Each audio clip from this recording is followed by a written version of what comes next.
Shalom. I'm Minister Dr. Cynthia Marie Whitley, but I'm not your conventional minister. The name of this podcast is Be Aware. Be aware of your thoughts. Each week, we will review self-realization tips using primarily biblical references through storytelling. We will reflect on our thoughts and become aware.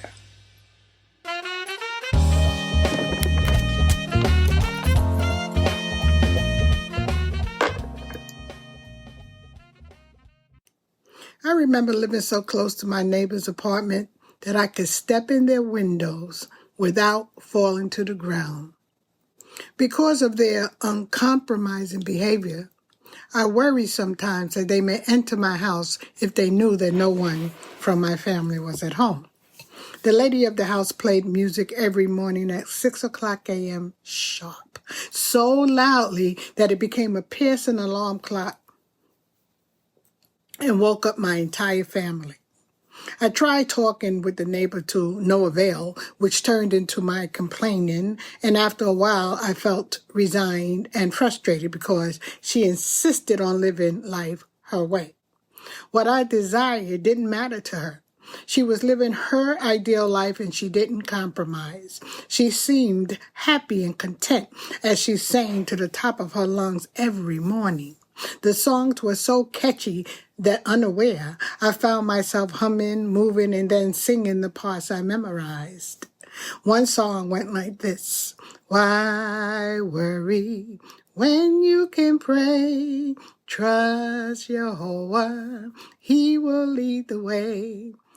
Since they were religious songs with catchy tunes, I became somewhat happy in my discontent. But I was inwardly dispirited. Music was always my enchantment. I'd become a minor character in someone else's story, more like an extra.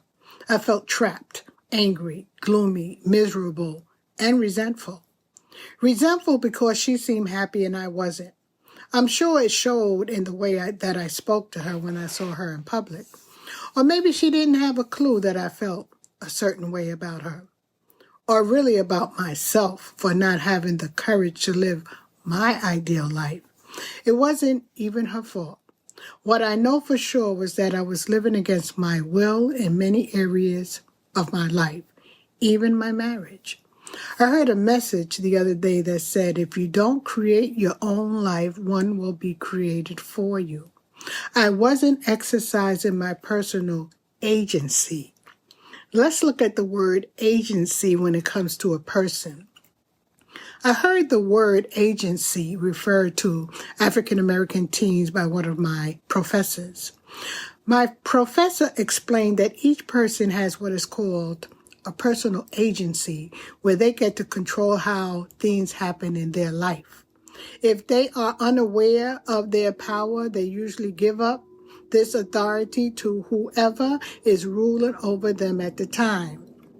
When I looked up the definition of agency, it said, a business or organization established to provide a particular service, especially such as to pronounce a particular or produce a particular effect. So giving up one's agency means you are not living your purpose. Thus, you have no control over the effects being produced in your life. This reminded me of another time when I defined the word perfection. One definition said, suited for a particular purpose. So again, when you give up your agency or are unaware that you have this power, you cannot fulfill your purpose. My neighbor was using her personal agency to establish how she wished to live. She was aware of her purpose. How could I get out of her creation and live my ideal life? A life like I envisioned a professional teacher living. I had my own imagination of how a professional teacher should be living, and it wasn't my current life. I saw living spaces in magazines and beautiful settings when visiting colleagues, and I wanted that too. I never invited anyone over to my house. I'd rather be friendless than invite people over. I was embarrassed on so many fronts. I needed to take responsibility for creating my ideal life for my own sanity. I was burying myself as a result of feeling melancholy and even depressed as long as I was sitting and allowing myself to be bullied by someone else's creation. The spark was missing from my life, a spark that only existed when I was a young girl. It was time to make a change. It was time to make a change. I was no stranger to meditating, so I frequented my favorite place by the pond in Baisley Park, Queens, where I would often go to meditate and write in my journal. I wrote in the third person tense as I described living in peace and cleanliness.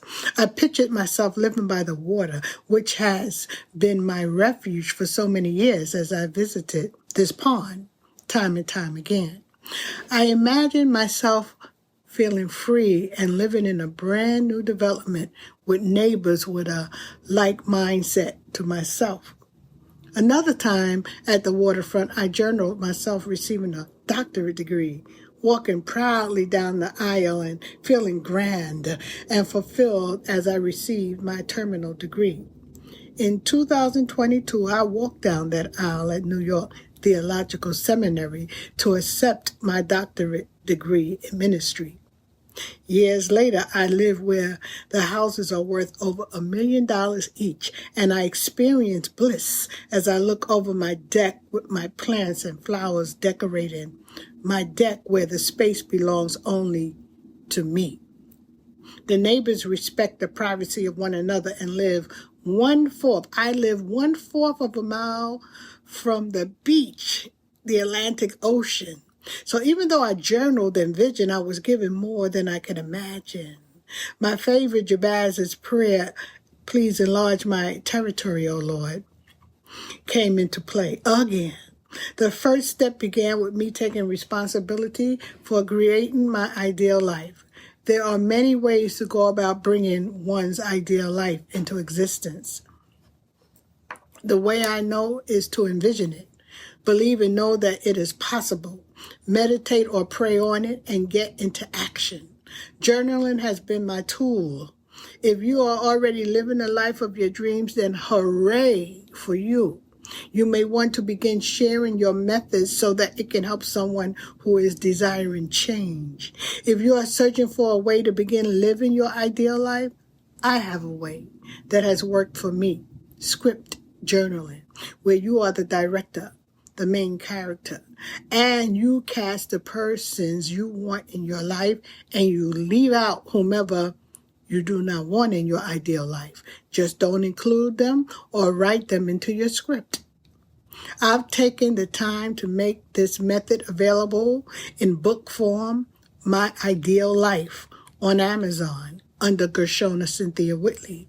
And I've created a course on educationcreatesmasterminds.com if you prefer to be walked through the process.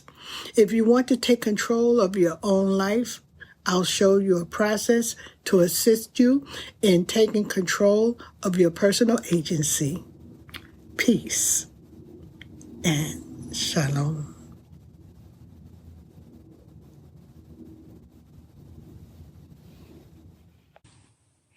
Hey, it's time to make a change. We can make it happen.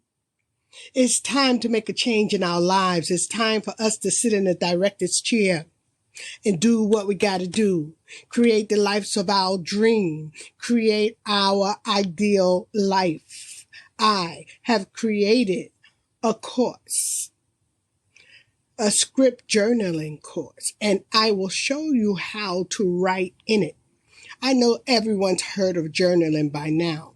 Well, this is a unique style. This is fun. You are going to use your imagination and you are going to write in the third tense about your life. For example, I will say things like, as I'm writing, Gershona Cynthia Whitley has the life of her dreams. She goes to Broadway shows once a week. She goes, not I, no I.